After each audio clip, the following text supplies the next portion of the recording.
Il y a un quartier de Paris qui s'appelle les Batignolles, qui a donné son nom à notre quartier. Du coup, l'usine mère était à Paris et il y avait un besoin de locomotives après la guerre 14 énorme. Et donc, ils ont construit cette usine à Nantes dans les années 20. L'architecture, d'ailleurs, ne trompe pas. C'est vraiment le béton années 20.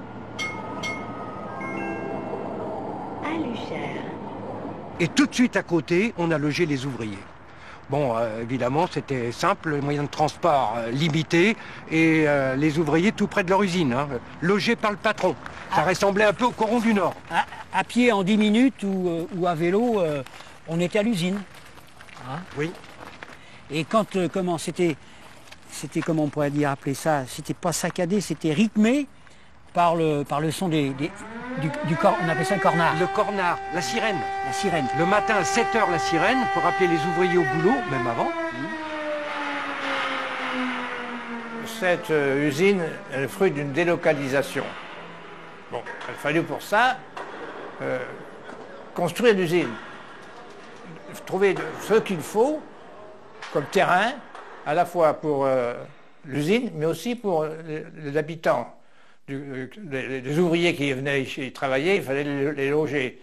Il fallait leur donner une école pour les enfants, il fallait leur donner un dispensaire, il fallait leur donner une paroisse, des activités. C'est pour ça qu'est née les 3 cités des Batignolles. Ça a été construit par des ouvriers nantais du bâtiment, mais aussi par des prisonniers allemands. Et on a construit 13 bâtiments. Et quand ça a été construit, c'était la plus belle réalisation de tout l'ouest de la France. Des grands bâtiments, avec très bien éclairés par le plafond, par les côtés. Bon, au début, bien sûr, c'était du terre battue. C'est par la suite qu'on a cimenté, quoi. Et tout était bien organisé. Comme c'était pour fabriquer de locomotives, il fallait qu'il y ait une partie mécanique et une partie chaudronnerie. C'est comme ça que se faisait le rassemblement, d'une part des chaudières, d'autre part des cylindres, des longerons, de tout ce qui équipait, qu'il faut pour équiper une locomotive. On était 700 en 1920. En 1922, on était 3400. Parce qu'il y avait une grosse commande de locomotives pour l'État français. Il fallait 200 locomotives.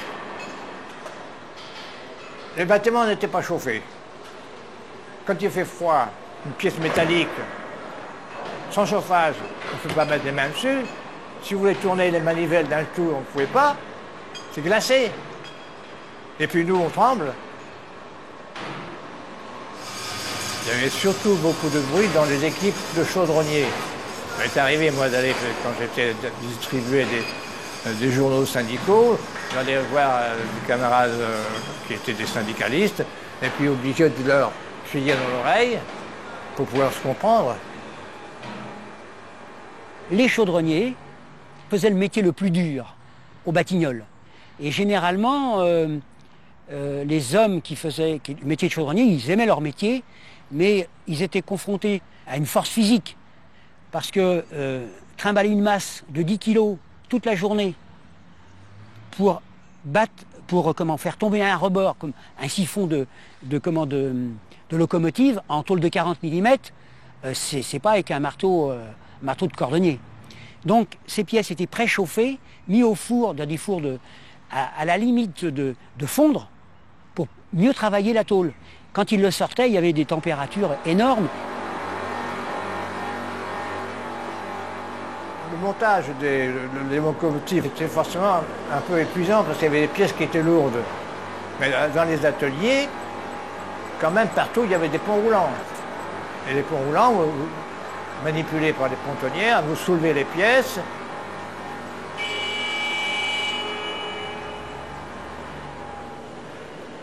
Il fallait arriver au moins 10 minutes avant pour pouvoir aller au vestiaire, se changer.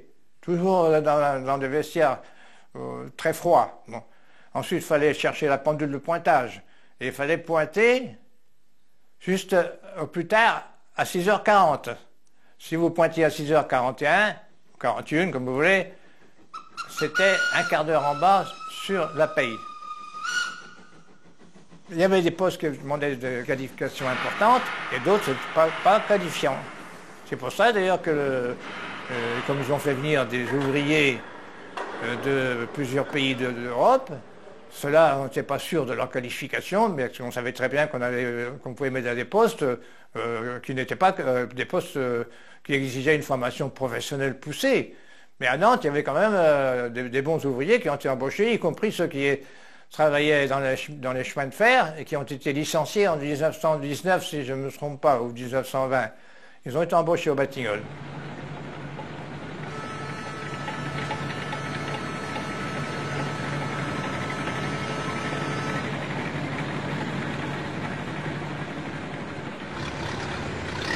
Des chefs d'équipe, des contremaîtres chefs, des chefs d'atelier, des chefs de service, des chefs de production, des chefs du personnel, des sous-directeurs, des directeurs à Nantes, des directeurs à Paris, et puis par la suite il y a eu des PDG et des actionnaire. Il y avait 12 niveaux d'autorité hiérarchique sur les compagnons. C'était des gens qui se montraient pas comme des victimes, quoi. C'était pas des victimes, on n'était pas dans le monde de l'assistanat, hein. On était dans le monde d'une fierté, aussi un monde de la qualification quand même au travail, hein. C'est-à-dire qu'on est dans un autre monde où tout le monde travaille infiniment plus longtemps, que tout le monde travaille infiniment plus jeune, enfin donc. Et il est peut-être pas mauvais de rappeler aussi au présent qu'être ouvrier, c'était pas être assisté, quoi. Qu'être ouvrier, c'était être fier de soi, aussi.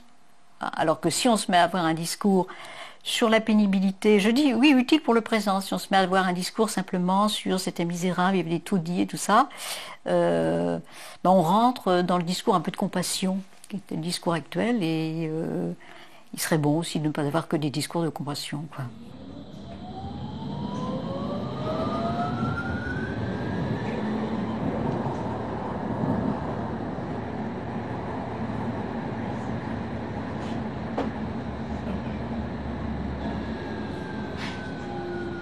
Il y avait le Fonds populaire. Les femmes devaient rentrer chez elles, ainsi que des travailleurs de plus de 60 ans. Les autres se sont installés là, ils ont couché sur place, ils ont fait venir des instruments de musique. Le dimanche, les épouses des travailleurs sont venues dans l'usine parce que c'était des occupants qui décidaient, quoi.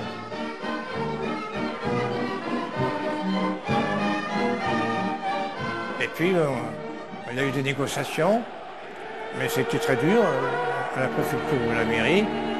Et on obtenait ce qu'on a demandé, les 5 francs de l'heure. Les 5 francs de l'heure d'augmentation, ça a été obtenu. En plus, il y avait eu les accords Matignon, où on obtenait des délégués du personnel, on obtenait l'horaire de 40 heures, et on obtenait, ce qui n'était pas demandé, 15 jours de congés payés. Pourquoi on ne demandait pas ça? Parce qu'on n'y croyait jamais. Nous, le patron nous payait pour travailler, mais il n'est pas question qu'il nous paye pour aller en vacances. C'était invraisemblable que les patrons acceptent ça. Mais ils ont été obligés par les accords Matignon. C'est un festival de drapeaux, de défilés, enfin c'est très fort, quoi. Ça s'auto-symbolise, comme disent les sociologues de manière un peu pédante, mais ça s'auto-symbolise comme groupe, quoi.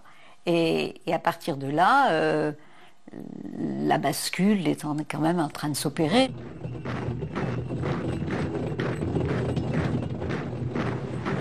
Pendant la guerre, l'occupation allemande, on ne fournissait pas beaucoup de travail, hein, le moins possible. C'est une façon de résister.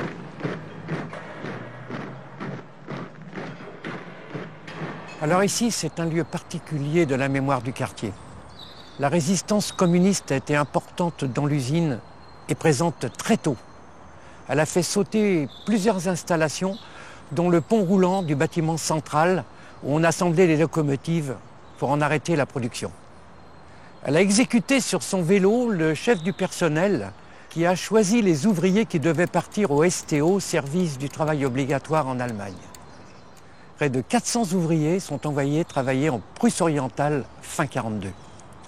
Des résistants, dont beaucoup travaillaient à l'usine et habitaient les cités, vont être fusillés ici, au champ de tir du Bel en février 1943. C'étaient des amis de mon père. Mais un jour dans notre vie, le printemps refleurira, libre alors, ô ma patrie, je dirai tu es à moi, mon terre enfin. Mais l'usine n'en a pas fini avec la guerre.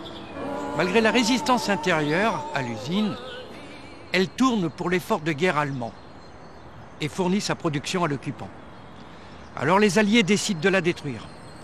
C'est un des enjeux de la guerre à Nantes.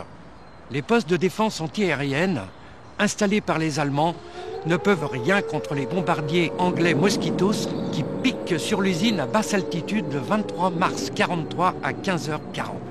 Les bombes alliées épargnent les cités, mais le bilan est lourd dans l'usine. 37 morts, plus de 100 blessés et 7 bâtiments très endommagés. La population du quartier est traumatisée. L'occupant va tenter de remettre en route la production, mais l'usine tourne au ralenti dans des bâtiments ouverts à tous les vents. Et cela jusqu'à la libération. Ensuite, après la guerre, il a fallu forcer, donc c'était rendement. Donc, on a mis en place un système temps base standard où chaque pièce faisait l'objet d'une étude et d'une gamme de fabrication. Coût de la vie augmentait, les travailleurs posaient des revendications, exigeaient des améliorations, exigeaient le rattrapage du pouvoir d'achat perdu. Mais c'était très difficile à obtenir, surtout au début, quoi. Jusqu'à 1955, on n'avait pas grand-chose. C'est face à une direction qui refusait presque tout, comment voulez-vous faire autrement que de lutter? C'était nécessaire. La plus forte raison, quand c'était un syndicat comme la CGT qui était partisane des luttes les plus avancées possibles, et que nous étions heureux de participer à une grève en espérant qu'il y aurait quelque chose au bout. Et s'il n'y a pas toujours eu grand-chose, sauf quand on s'est fâché beaucoup, quoi. 55, 68, 71, on s'est beaucoup fâché.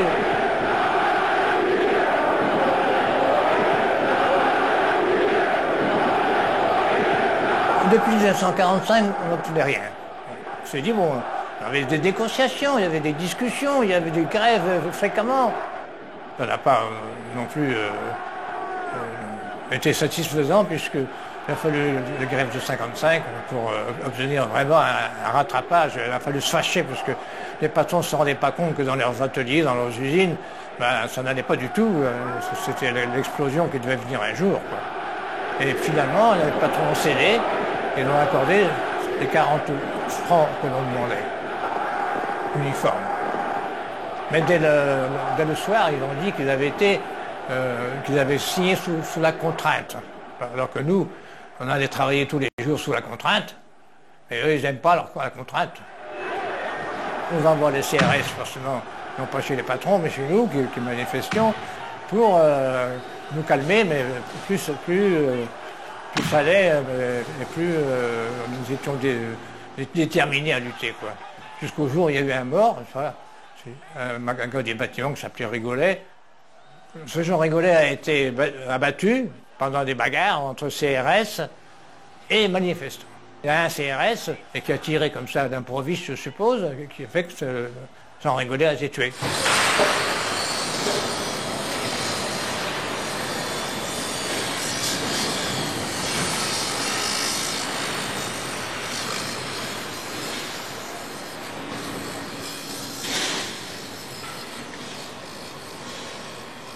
On était déjà un peu plus ou moins en pétard avec notre direction quand est parti, mai 68. Le Sud Aviation a fait la grève générale avec occupation le 14 mai. Nous, on était déjà en pétard, bon, plus ou moins, avec des droits forcés, avec des grèves avant à répétition. Et puis on a décidé de partir en grève 3 jours après. avec occupation d'usine. On est parti en grève le 17 mai 1968. Donc on a décidé de fermer les portes, on a monté des échafaudages, avec des planches, et puis on s'est installé pour surveiller, parce que on attendait les CRS à venir nous déloger. Donc on a monté la garde, on a fait des tours de garde, on a fait le quart, chacun notre tour. C'était très organisé. On occupe, ça veut dire que l'usine ne fonctionne pas, on fait grève totale.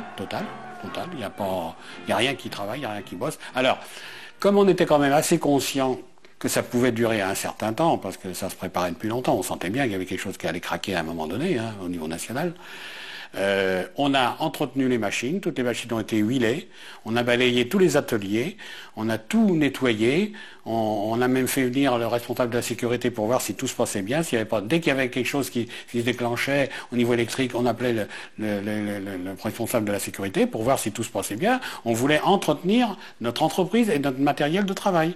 On voulait pas que ça détériore. Donc tout était niqué, tout était impeccable. Ah ouais, ça c'est vrai.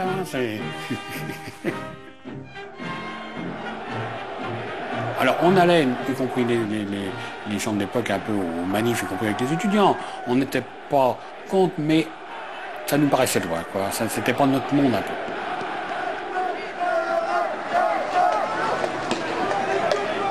La direction de l'époque, Modena, s'est retirée de la discussion de l'application de l'accord national pour les Batignolles de Nantes. On dit grosso modo, a démissionné à la Chambre patronale, a refusé d'appliquer les accords de Grenelle aux Batignolles de Nantes. Ça fait du bruit pas possible, si bien qu'on a fait 3 jours de grève de plus que la normale.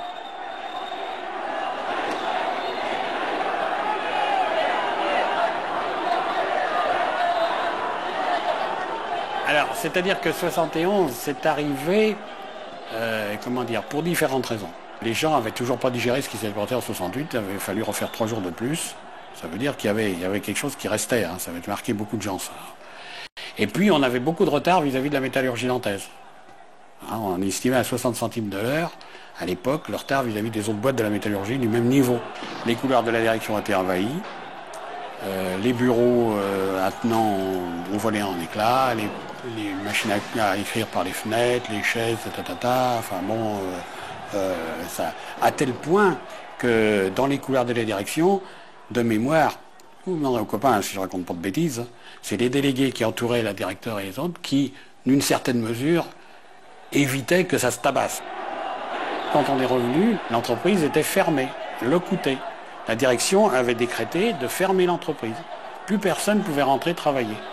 Il y avait, une direction à l'époque assez antisocial, qui n'avait pas évolué un peu comme, qui dirigeait l'entreprise comme 25 ou 30 ans avant, sans tenir compte des événements de 1968 en France, et de l'évolution de la section syndicale d'entreprise. Elle reconnaissait pas les représentants syndicaux, etc. Elle avait du mal, elle acceptait pas. Vous voyez, je pense que c'est ça, le fond du problème. Donc on est reparti en grève totale, mais du coup, à l'extérieur. Autant en 68, on occupait dans l'usine, autant en 71, on était à l'extérieur. Et on avait un contact avec la boîte, voilà. Et c'est là qu'on téléphonait y compris à l'international, y compris dans toutes les mairies de France, parce qu'il ne faut pas oublier que cet aspect solidarité de 71 est primordial. On a récupéré 140 millions d'anciens francs, c'est-à-dire 1 400 000 nouveaux francs ou 280 000 euros. C'est quelque chose de phénoménal. On estime, pour simplifier, que sur 6 semaines, 1 mois et demi qu'on était en grève, le personnel a perdu Oui, c'est ça. A perdu 2 semaines sur 6. C'est-à-dire qu'il a touché par les collectes environ 1 mois de salaire.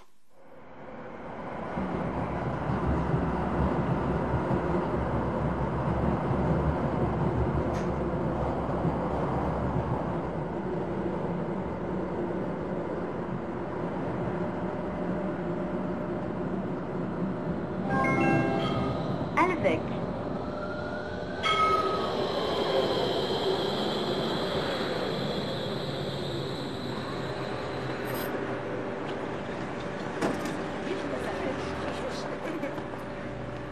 il y avait 3 îlots d'habitation, l'Alvec,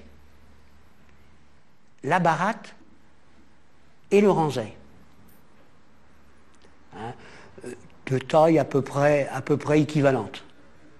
Ici, là, c'était l'Alvec de l'autre côté de la route, là où j'habitais, et à l'emplacement où il y a la salle de répétition de l'opéra, là, c'était où il y a le stade, c'était la Baratte, et de l'autre côté de la ligne de chemin de fer, c'était la cité du Ranzay, là où il y avait ce qui était la plus proche de l'entreprise, quoi.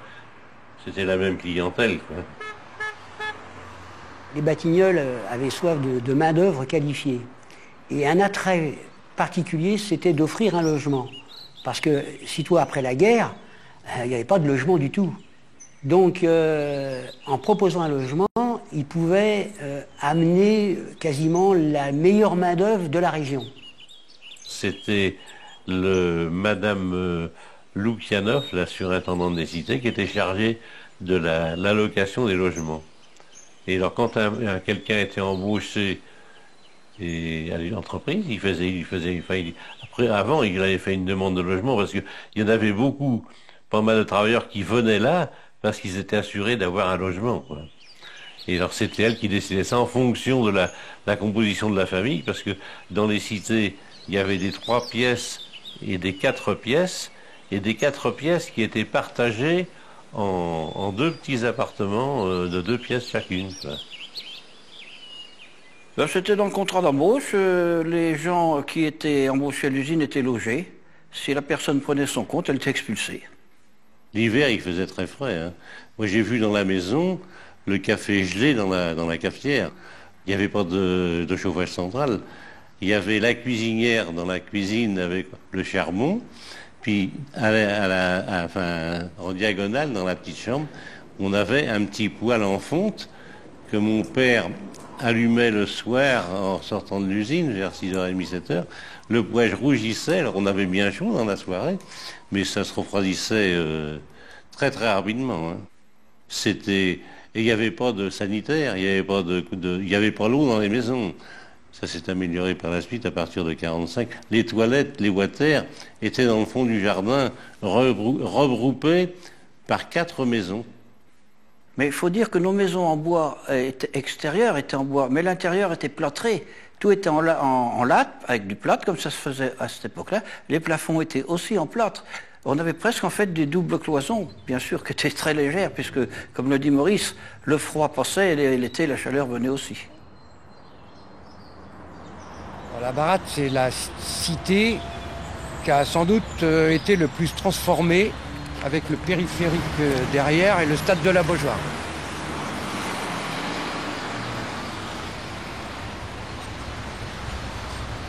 Mais il reste ces petits jardins, là, qui nous font penser un peu à ce qu'étaient les cités de notre enfance. Oui, ça rappelle, oui, souvent devant les maisons, il y avait des parterres de fleurs avec des rosiers, quelquefois des pieds de vigne. Et derrière, il y avait le potager, parce qu'effectivement, les temps étaient durs, très durs. Les ouvriers dont nous faisions partie profitaient de leurs quelques loisirs pour améliorer l'ordinaire. Des légumes frais, puisque tous les jours on mangeait des légumes, hein, la viande de temps en temps, mais souvent les repas étaient faits de légumes. Et en plus, pratiquement dans toutes les maisons, dans tous les jardins, il y avait quelques poules pour avoir des œufs, et des lapins. Des lapins, ça rapportait, on pouvait manger de la viande plus souvent, quoi. C'était rigolo parce que les pères allaient mettre la femelle au mâle chez le voisin qui avait un bon mâle. C'était... Les cités naissent dans les années 20. On sait que là, on est en plein mouvement d'un paternalisme où les patrons se mettent au service d'une sorte de question sociale Et en même temps que cette question sociale, il est question évidemment de contrôler ce qui commence à arriver comme une classe ouvrière, puisqu'à l'époque, je pense que si le mot classe est vieilli, à l'époque, il s'agit bien d'une classe qui se met en mouvement. Donc il s'agit de la contrôler, de la surveiller et donc de la mettre au plus près de soi et d'avoir une socialisation ouvrière qui n'est pas seulement à l'intérieur de l'usine où là c'est déjà très très en place, mais d'avoir une socialisation ouvrière sur tout ce qui dépend de l'activité en dehors du travail. Ces drôles de cités sont pendant tout un temps le lieu où on commence à expérimenter, parce que c'est aussi, les cloisons sont minces, comme on rapporte, donc il y a une espèce de promiscuité des gens, il y a de la querelle évidemment, mais il y a toute une sociabilité de voisinage, des entraides, tout un tas de choses qui se mettent en place, et qui sont surveillées politiquement. Par le patron. Et on est effectivement dans le cadre d'une cité paternaliste avec ses œuvres, avec ses encadrements sportifs, avec tout ce qu'il faut pour que personne ne bouge et que ça permette un calme social en quelque sorte. L'hiver, l'aspect de la cité, c'était pas réjouissant. Il y avait des flaques d'eau, souvent les pompes qui étaient qui gelaient ou alors qui crachotaient toujours. Bon, ça fuyait un peu.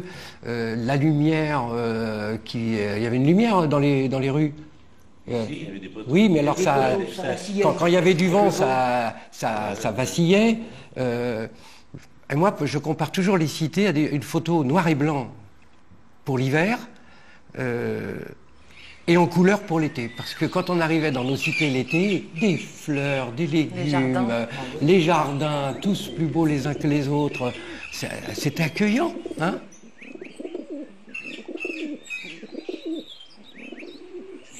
Pour toutes les habitants, il y avait 5 cabines de douche.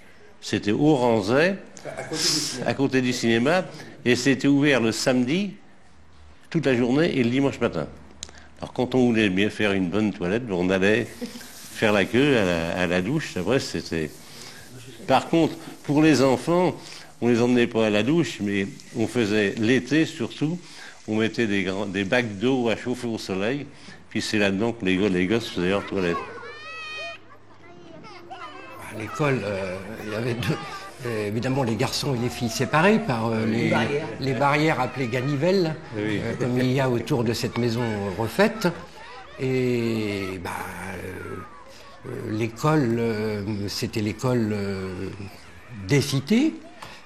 Évidemment, la voie royale était que les élèves avaient le certificat d'études et puis étaient directement entrés en apprentissage. Voilà. Notre fils est né et l'instituteur nous avait dit pourquoi vous ne le mettez pas au centre d'apprentissage. Nous, on avait vécu une jeunesse dans des mouvements d'action et il fallait que les gens s'instruisent le plus possible pour pouvoir s'en sortir. Et il était rentré au lycée en 6e.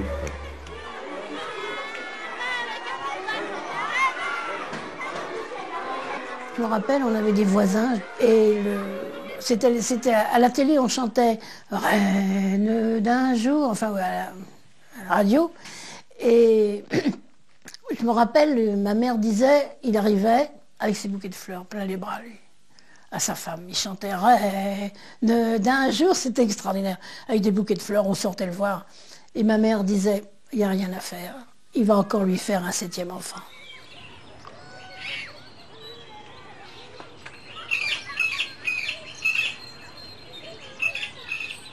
La contraception, ça... Parce que là, on commençait à savoir à peu près les moments où il valait mieux éviter. Alors il dit, t'inquiète pas, on sautera du train en route. C'est comme ça qu'il s'exprime.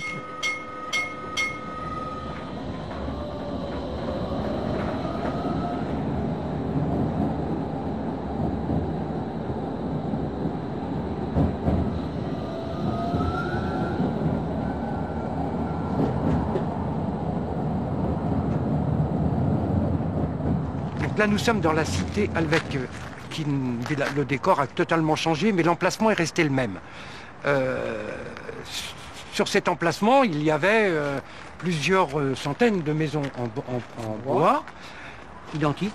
Les rues étaient perpendiculaires ou parallèles et portaient des numéros comme aux États-Unis, comme à New York. Moi, j'habitais 34e rue, numéro 6. Et moi, le 40e rue, numéro 5. Et nous étions distants d'à peu près 150 mètres. J'étais plus au nord, moi. Voilà. Séparés par un lavoir, où les femmes faisaient la lessive. Et la plus grande blanchisseuse du quartier s'appelait Madame Perrin, nettoyait les maillots de football vert et blanc de l'équipe des Batignolles. Et aussi, se permettait d'avoir à tous les potins du quartier les nouvelles de... Ouais. C'était Radio Alvec, quoi. On s'est dit un jour, mais il faudrait qu'on apprenne à se servir d'une machine à laver, ça serait mieux que d'aller toujours au lavoir où il ne fait pas toujours chaud. Et on a demandé à emprunter, parce qu'on nous disait oui mais ça ne marchera pas dans la maison, comment tu veux faire marcher une machine à laver, il n'y a pas assez de lumière, enfin d'intensité électrique. Alors on a dit, il y en a un couple qui a acheté une machine à laver, qui l'a fait marcher, ça marchait. Alors on a emprunté de l'argent pour acheter une machine à laver, et ceux qui voulaient, alors on avait une demi-journée, et ça allait d'une maison à l'autre, ceux qui voulaient se servir de la machine à laver. Alors, pour qu'on puisse transporter la machine à laver, les hommes très gentils nous avaient fait un chariot pour pouvoir la mettre dessus. Et puis, c'est surtout au moment où il y a eu les premières grèves qu'on s'est dit il faut créer une association parce qu'il faut qu'on se défende, parce qu'autrement les femmes disaient au mari il faut reprendre à travailler, tu te rends compte, on va plus avoir de quoi vivre.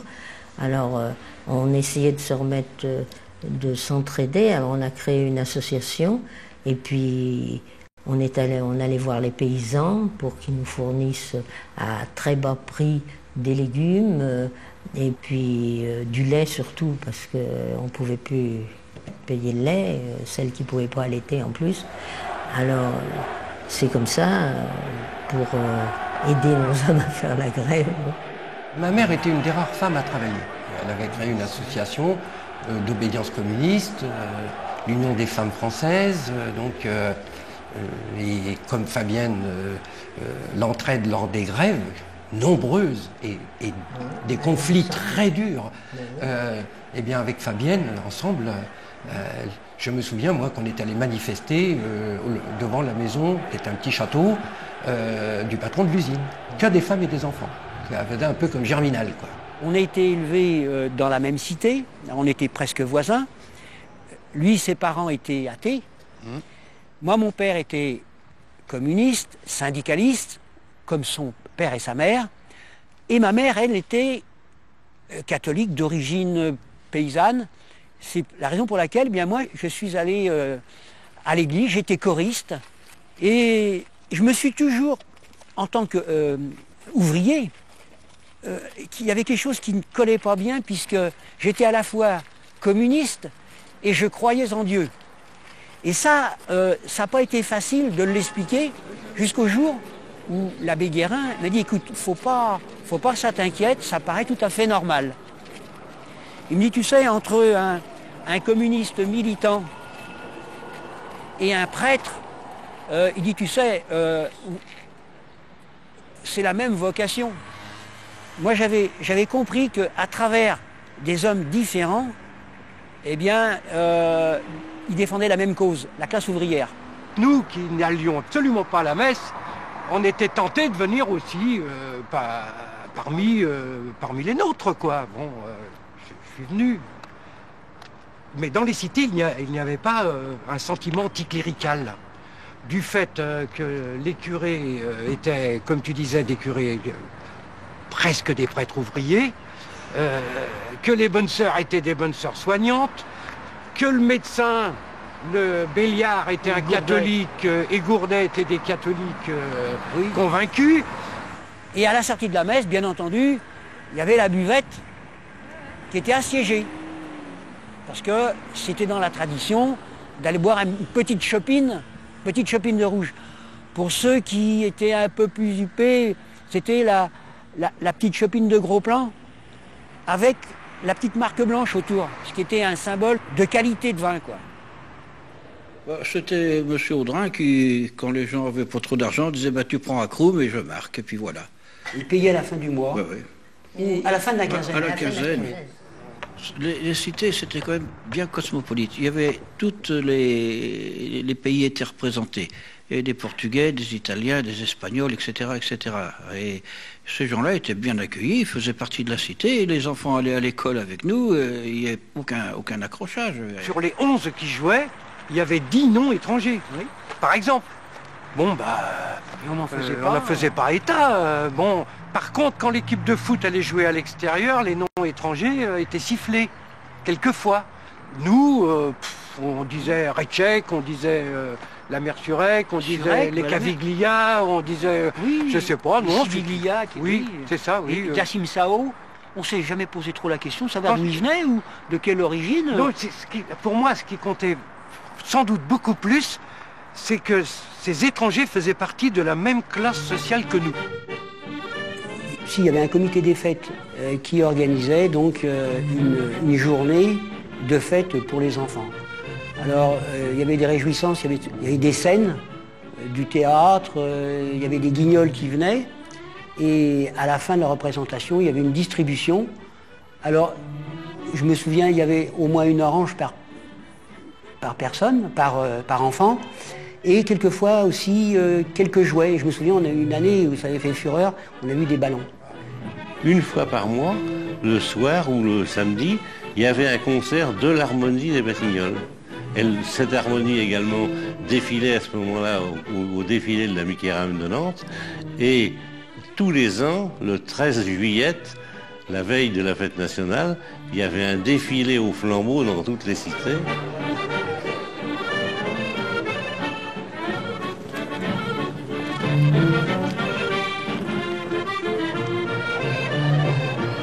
On avait des vélos, et des vélos avec des pneus qui étaient fabriqués à partir de boyaux d'air qui sortaient des Batignolles, qu'on raccrochait avec des agrafes en acier. Donc c'était pas très confortable, mais bon, ça roulait. On avait un vélo quand on avait le certificat d'études et on avait un vélo quand on entrait en 6e. Et puis ceux qui rentraient ni en 6e, ce qui était rare à l'époque, et qui n'avaient pas le certificat d'études, il y en avait, vous avez des vélos quand même. Vous avez des vélos d'occasion. Oui, d'occasion. Tandis que nous, on avait des vélos de marque portant les noms des grands coureurs du Tour de France. Je me souviens, toi, c'était Carrera. Moi, c'était Carrera. Moi, c'était Louison Bobet. Voilà.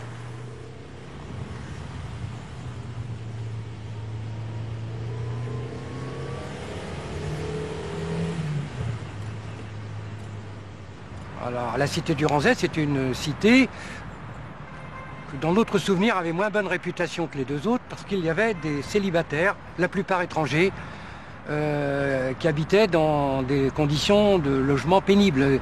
Il y avait les petites maisons en bois, mais eux, ils avaient des wagons réformés qui leur servaient de maison. C'était quand même pas la gloire. Mais ce quartier du Ranzet, pour nous, c'était essentiellement deux lieux, le cinéma. On allait au cinéma tous les samedis soirs ou les dimanches après-midi. J'ai vu tous les films américains d'après-guerre et les films français aussi. Italiens, entre autres le voleur de bicyclette. Et à côté, il y avait le dispensaire. C'est loin de la ville, c'est pas du tout le monde de la campagne qui est contrôlé un peu quand même par les paroisses et par les prêtres. Donc c'est pas du tout le monde de la campagne et c'est pas du tout le monde de la ville. Donc c'est effectivement l'idée d'une socialisation à part.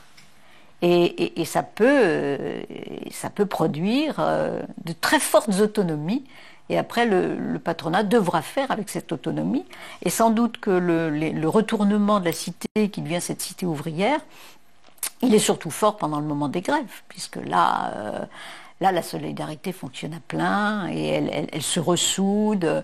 Les femmes entrent dans l'affaire. Je ne dis pas qu'elles y entrent toutes, je n'ai pas non plus dedans pour vérifier ça, mais certainement que enfants et femmes, c'est des familles. Alors, les familles étaient aussi associées, bien sûr, aux grèves ouvrières nantaises. On sait bien qu'il y a eu des cortèges avec les familles, mais là, c'est quand même tous les jours. C'est tous les jours que ça... Et ça crée aussi, après, à partir des grèves de 71, ça crée même des liens avec les paysans travailleurs autour. Donc on a une espèce d'intégration, une espèce d'humus, de tremplin, j'allais dire, de solidarité qui s'est fait là et qui s'inverse totalement par rapport au projet paternaliste. Il faudrait voir toutes les étapes entre les années 30, modification de la production, etc. Comment se consolide aussi une troisième internationale rouge à l'intérieur de l'usine, parce que les deux vont ensemble, mais qui fait que c'est un événement, évidemment c'est un événement national totalement fort historiquement que 36, et on le symbolise dans 36, mais ça veut dire que ça existe avant, c'est-à-dire que ce lent mouvement de retournement, il s'opère et il explose. Et après, il fait date définitive. À partir de 36, c'est la cité des ouvriers, c'est plus la cité du patronat, quoi. Bon, ben, pendant les grèves, il fallait bien s'entraider. Puisque nous, d'abord, à l'école, on nous nourrissait gratuitement. Gratuitement, oui. La cantine était gratuite pour les enfants de grévistes. Oui, ça, c'était pas terrible. Mais enfin, bon, on mangeait. On devait, je suppose, se prêter de l'argent quand c'était vraiment nécessaire, pour ceux qu'on avait un peu plus que d'autres. Les commerçants nous faisaient crédit. Les commerçants faisaient crédit pendant les grèves. Puis, je sais pas, comme tu disais, la solidarité, c'était On n'y réfléchissait pas, elle était naturelle. Cette solidarité, en tout cas, qui est une solidarité de tous les jours, certainement, entre les gens, hein, qui est une solidarité tout à fait quotidienne. Les familles deviennent une communauté, oui, effectivement, ça devient une communauté, et c'est relativement ingérable, une communauté comme ça. Après, la paupérisation est tellement forte qu'elle crée des émeutes. Donc la solution du paternalisme consiste à vouloir un petit peu loger et puis éventuellement aussi apporter un minimum de solutions charitables, quoi. Hein. Et ça explose. On a, du point de vue des ouvriers, dans la métallurgie nantaise, sans doute les gens, une fraction de ceux-là en tout cas, qui sont les plus en pointe du point de vue d'un mouvement qu'on appelle à l'époque révolutionnaire, quoi. Là, nous sommes sur le quai de l'ancienne gare de Saint-Joseph de Porterie, qui a disparu d'ailleurs, détruite bêtement, au cœur du quartier des Batignolles.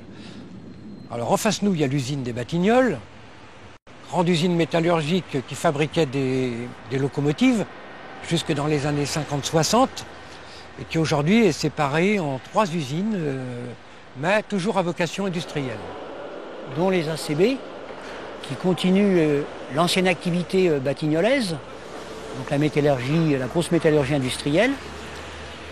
Également BTP, qui reprend un peu la réfrigération industrielle, et ça me fait penser aux Hudson qui étaient fabriqués pour les Américains, aux échanges pétroliers. Et puis GOS, qui est une nouvelle activité qui concerne le graphisme, tout ce qui concerne l'industrie graphisme. Derrière nous, Saunier-Duval, qui autrefois s'appelait Brandt, une usine qui employait beaucoup de femmes à l'époque. Essentiellement des femmes. Essentiellement des femmes. Fabriquait de l'armement. On a d'ailleurs manifesté contre les wagons qui sortaient de l'usine et qui partaient en Indochine. Et aujourd'hui, cette usine, qui emploie plusieurs centaines d'ouvriers et ouvrières, fabrique des chaudières. Malgré tout, la vocation industrielle du quartier n'est pas morte. Le quartier a changé. Les nouvelles cliniques se sont installées là. Et donc, le quartier est passé d'une vocation industrielle quasiment qu'industrielle à une vocation tertiaire.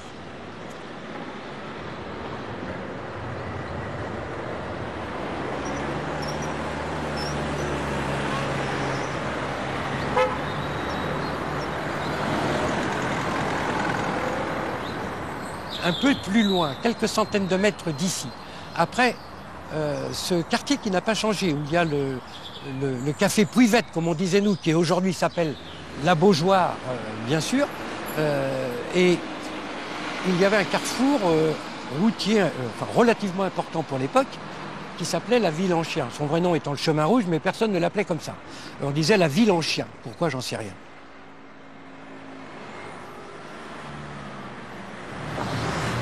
Et donc ce carrefour aujourd'hui dessert les grandes zones de chalandise qui n'existaient pas évidemment dans notre enfance.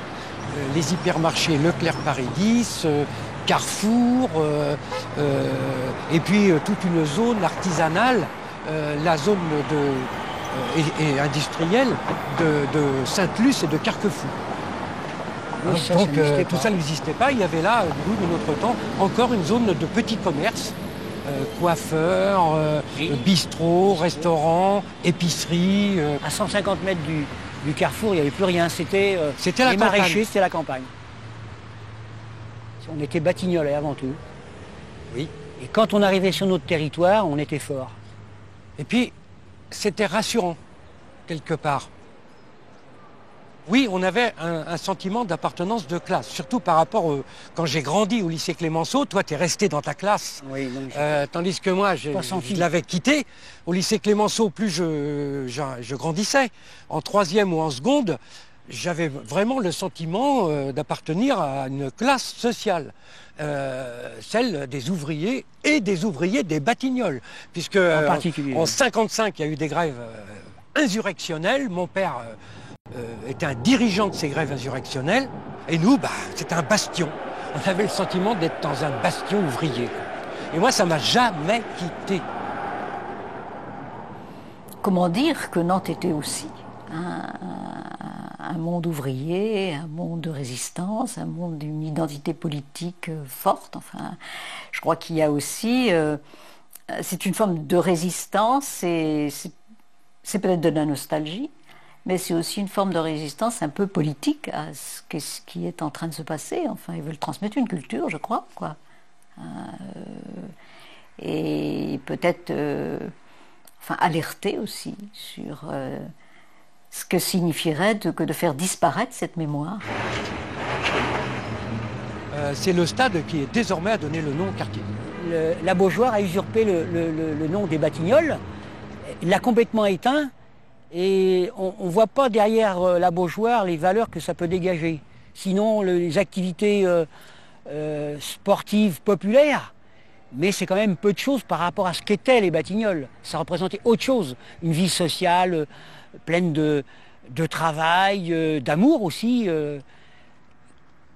qui s'est estompée. Ici, on est dans la cité du Ranzay. Il est évident que vous voyez que les immeubles sont de qualité, que ne sont pas grands. Il y a des espaces verts. On ne peut pas dire que on ne va pas pleurer sur nos petites maisons en bois. Mais les gens, je ne sais pas, ici où ils travaillent maintenant, ils n'ont sûrement plus l'esprit de cité. C'est pas réservé certain. Uniquement aux gens des bâtiments. Non, il y a accession à la propriété aussi, ce que beaucoup dans les cités refusaient. On peut dire que les Batignolles formaient un monde, disons, à part, dans la mesure où, effectivement, on vivait en vase clos. On était formaté, mais sans s'en rendre compte. Oui. Et moi, je sais bien que j'avais des difficultés à penser qu'en dehors des Batignolles, on pouvait gagner sa vie.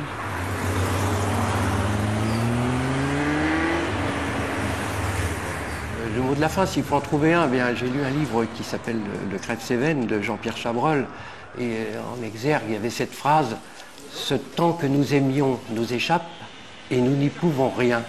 Il n'y a pas l'ombre d'une apparence pour le défendre. » Et bien, je m'inscris en faux sur cette phrase parce que je pense que ce temps que nous aimions, certes, nous échappe, mais qu'il y a 1000 raisons pour le défendre. C'est là que j'habite. Toutes les maisons sont en bois, elles sont toutes petites, mais je l'aime, c'est ma cité à moi. L'été à Nantes quand il fait chaud, on s'embête, on s'embête. L'hiver c'est pas plus rigolo, on s'y rase à devenir marteau. Moi je suis gai comme un petit oiseau, et je répète que c'est chouette. Je ne m'ennuie pas, voilà pourquoi je suis de la cité en bois.